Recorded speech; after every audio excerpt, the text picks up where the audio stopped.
everybody, this is Ashley Cooley. I'm a birth, baby, and sleep specialist, and today we're really narrowing in on that sleep stuff because I find when little ones are dropping naps, there's still a lot of misinformation that's out there. There's still a lot of questions that come up. I've been working with families for roughly 9 years, give or take, when it comes to helping them get better sleep for themselves and their little ones. And there's always questions when it comes up to how and when and how best to support them when they're dropping a nap, and even what to do with that. So what better topic to get on the podcast so we can always refer back to it is we're talking about dropping naps today. So let's start with going from 4 to 3 naps a day. This will happen when your baby's somewhere in the vicinity of 4 to 6 months of age. I would say it's quite rare for like a new 4-month-old to nap 3 times a day. The reason why they're usually napping more when they're 4 or 5 months of age is because the naps can be short at this time. And so we want to make sure that if they're having like a nap that's about 30 minutes, give or take, that we need to make sure that they're having enough of them so that they're well rested enough during the day so that they can sleep well at night. Anyway, all this to say, and I find that most babies are having short naps, are still requiring at least 4 naps a day. But then there will inevitably come a time where you go to put your baby down for that 4th nap and they won't take it. They fight it or they skip it. And you're left with, okay, now what? So some days they might have 4 naps and some days they might have 3 naps. This will ultimately change their bedtime. So their bedtime can actually be different day to day. It might be closer to 7:30 one day, might be closer to 6 o'clock another day, depending how many naps are happening. So when you start noticing that last nap of the day, in this case, the 4th nap, is getting harder to get, or they're starting to skip it, it could very well be time to start lengthening some wake windows and dropping down to that 4th nap. But I usually like to use a cutoff time for daytime sleep for this age because it can sometimes be a gray area. Like, are we going to try for another nap or is it going to be bedtime? Because we're getting like really late into the afternoon, early evening here.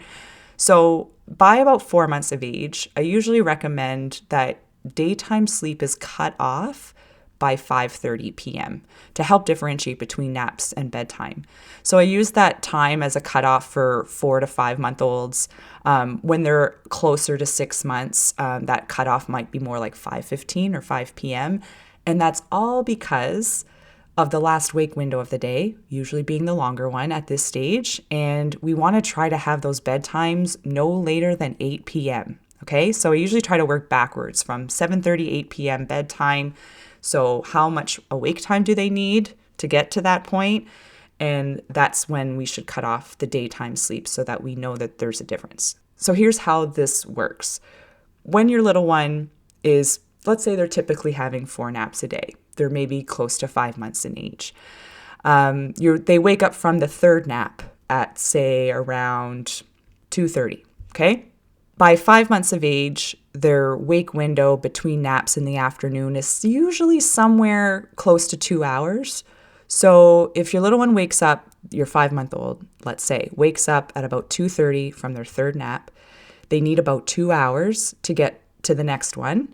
And so you look ahead 2 hours. Okay, it's 2:30 now, and 2 hours is going to be 4:30. So can my little one essentially get a nap in and wake up from a cat nap? Okay, that's all it has to be here, a 30-minute give or take nap. Can they go down for a nap, wake up, and it be before 5:30? If the answer is yes to that question, then go ahead and go for the nap. But if the answer is no, you want to try for an early bedtime instead.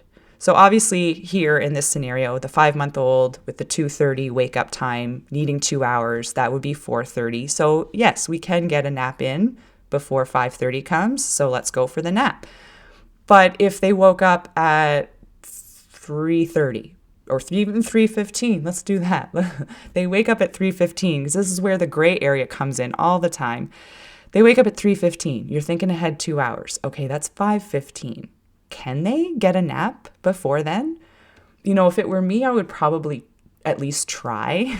And sometimes it means like do whatever you got to do to get the nap. Like they might be less likely to lay in the crib for this nap, but they might be more likely to nap if you go for a walk in the stroller, or they're in the car, or you're carrying them or holding them or what have you. So it's kind of like do what you got to do to get the nap if it's possible. So in that scenario, if my little one was 5 months old, waking up at 3:15, thinking ahead and it's 5:15, they can't really get they can't really even get a cat nap before 5:30 comes around. But we don't have to be sticklers for minutes. Like if they get the nap and they wake up a little bit after 5:30, so what? Actually, great. That's great. But in a nutshell, I would say, okay, at 5:15, what's the likelihood of them falling asleep right away if I go for a walk at 5:15? So maybe I'll go for a walk a little bit earlier in the hopes that they just get a little bit of downtime, then they fall asleep, get a little cat nap, and then we can have a later bedtime. But let's say you've tried all that, or let's say it's 3:30 or later when they wake up from their third nap and you're thinking ahead 2 hours. No, it's going to be after 5:30. So instead, you're going to do an earlier bedtime, which may be as early as 6 p.m. I have been known on occasion to put my little ones down at 5:45 because it was such a big stretch because they skipped a nap, such a big stretch to bedtime. But I usually kind of aim for 6 o'clock as that earliest time so that we can have a bit of a differentiation between daytime sleep, nighttime sleep. So if or when they skip that last nap of the day, despite you trying and doing all the things, or maybe the timing didn't work out, you're going to need to bring that bedtime earlier. And it's probably going to be around 6 o'clock. Don't be afraid of an early bedtime. It's actually helping them stay better rested getting into the night, which will help them sleep better and not wake up as early, okay? It's when we try to push those last wake windows too much that sleep gets disrupted more at night. So don't worry if bedtime is different some days than others because, they might get that fourth nap or maybe they don't. But anytime the nap is dropped, we got to bring that bedtime earlier. All right, so we're down to 3 naps a day by 6 months, if not before, usually. And the drop from 3 to 2 naps a day can happen anytime between 6 and 8 months. So again, there's a range here and it does vary. And usually the babies that are dropping down to 2 naps a day when they're closer to 6 months, it's because they're having 2 solid long naps a day and they're just running out of time to sleep. They just don't have the need to get that third nap anymore. But many babies are closer to 8 months when they're dropping down to 2 naps a day, and it's all normal. It's all common. It doesn't really matter when it happens as long as it's right for your little one. Again, some days they might have 3 naps, others 2, depending how long they are, maybe depending on how your day is going. When we drop that third nap, and it's going to kind of look the same as dropping the fourth nap, it either gets too late into the afternoon that we can't get it anymore, and we need to think about bedtime now, because our cutoff here for daytime sleep for 6 to 8 months would be closer to 5 o'clock, because they can do a 3-hour stretch leading up to bedtime.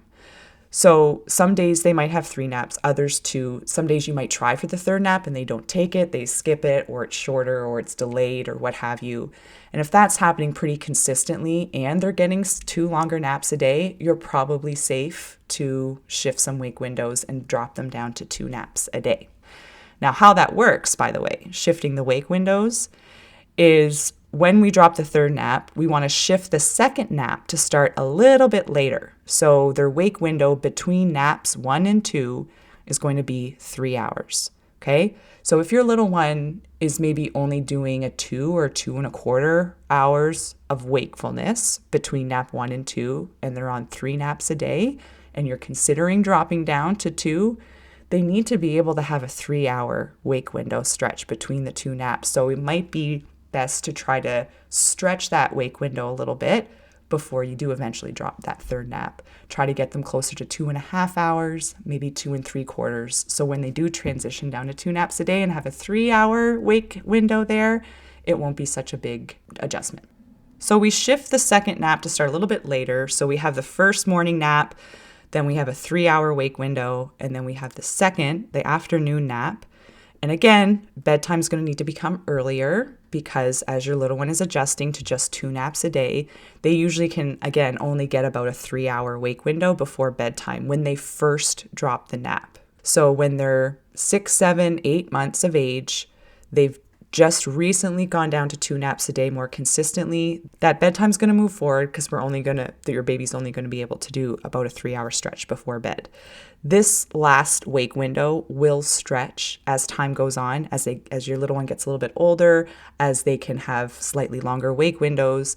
So over time, this last wake window that started at 3 hours when they're on 2 naps a day will eventually stretch to up to 4 hours when they're closer to about 11 or 12 months of age. So you might notice over time, over those few months, that your little one is able to stay awake a little bit longer at the end of the day. They have a little bit more energy. They're not getting as fussy or tired towards the end. So you might stretch that by 5 or 10 minutes every so often, but let them guide the way with that one.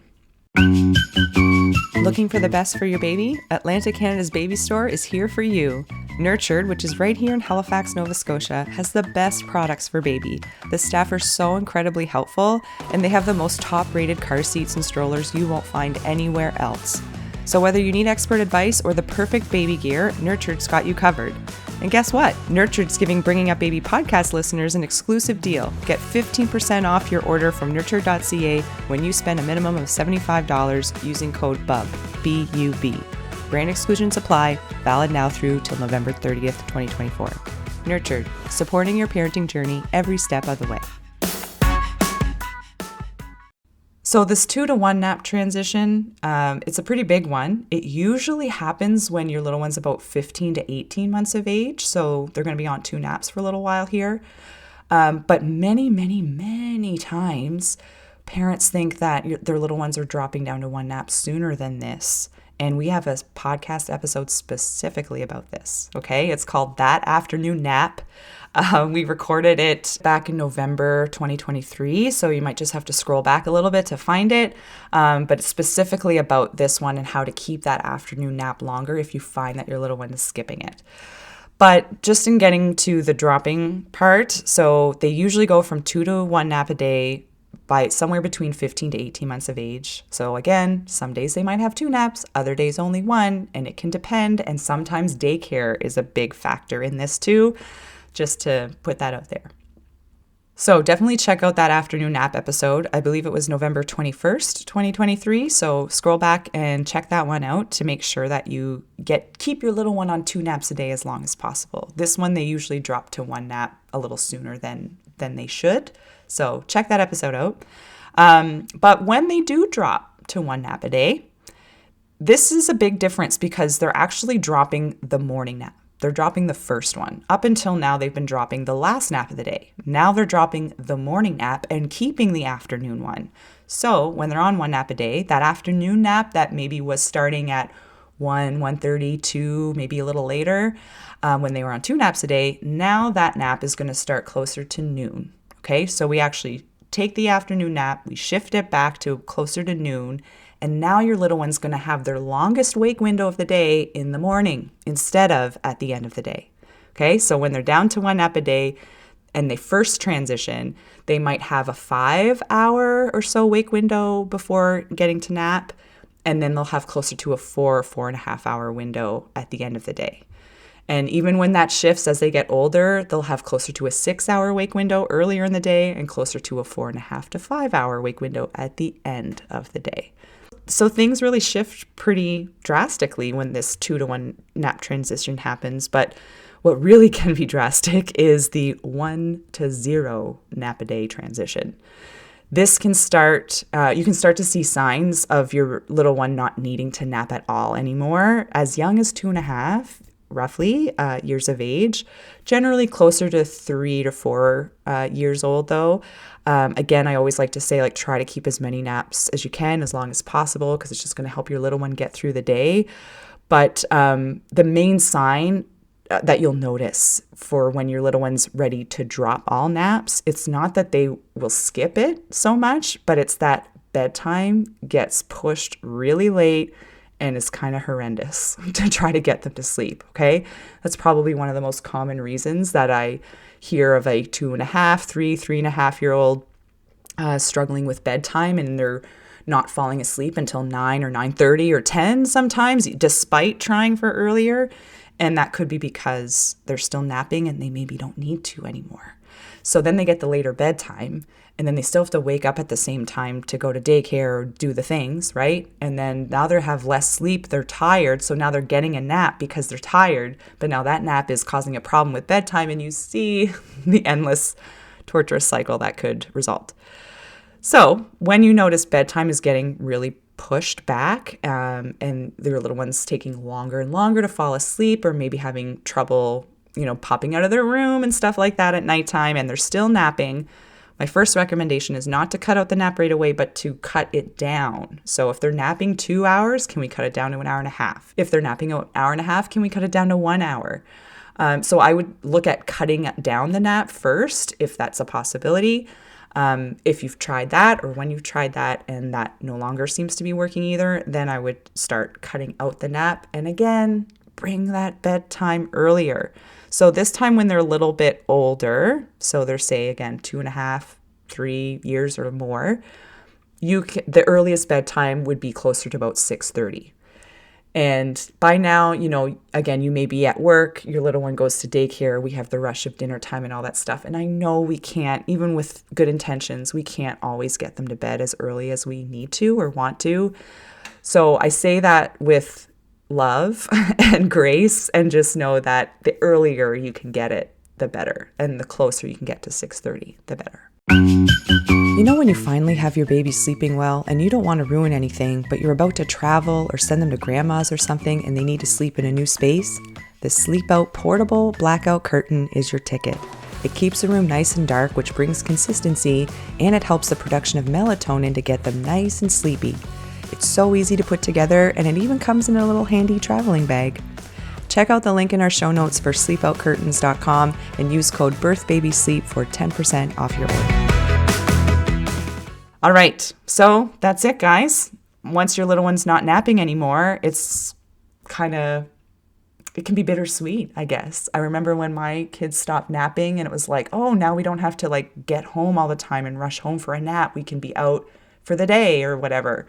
But then it was also like, but I kind of liked having those breaks for myself when my little one would nap and I would get to just relax or get something done or what have you. So bittersweet dropping those naps, but it just means your little one's growing up and becoming their own little person, and we'll see what else they can get up to during that time.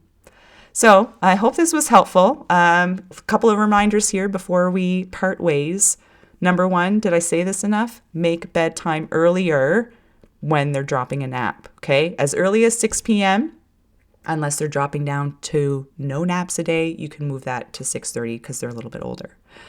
So we move bedtime earlier. Generally speaking, we want to keep as many naps as long as we can for as long as possible, unless baby is over the age range that I gave earlier. So if they're still napping 3 times a day and they're 8 or 9 or 10 months of age, that's the only time where we actually might want to drop the nap anyway, and then we will see naps get longer. But again, generally speaking, we want to keep as many as long as possible. And lastly, remember that it's super common to think your baby is ready to go down to 1 nap a day around that 10 to 13 month range. This is why we have that extra podcast episode called That Afternoon Nap. It's specifically for that age range and for those naps. But they're usually not ready till closer to 15 to 18 months. I will part with this. And let me leave you with this, because I know a lot of babies are starting at daycares and sometimes they're kind of forced to, or they end up on 1 nap a day earlier than maybe they would have if they were home, right? What you will do, or what you can do in this situation, is if your little one's only getting 1 nap a day and they're younger than 15 months and you're seeing that they could still use 2 naps a day, you can always give them 2 naps a day when they're home, on the weekends, on the holidays. It doesn't really make up for lost sleep, but it can help them through that transition. So some days, again, they'll get a nap, some days they'll get more naps than others, but that back and forth can actually be helpful for them adjusting. All right. I hope that was helpful, guys. You know how to reach me, just in case. I'll put all our information in the show notes, but you can check out birthbabysleep.ca for all of our classes, membership information, our free community, all of those things. But feel free to reach out anytime and find us at Birth Baby Sleep on Instagram so we can chat. All right, have a great week. We'll see you next time. If you're looking for more information or support along your parenting journey, check out birthbabysleep.ca. That's where you're going to find prenatal classes, postpartum and new baby resources, and sleep support during the childhood years. Lastly, but certainly not least, if you got something out of this episode or our show in general, leaving a rating or a quick review goes a really long way to helping others find us. So please consider leaving one. That's all for now. I'm Ashley Cooley, and we'll see you back here next time.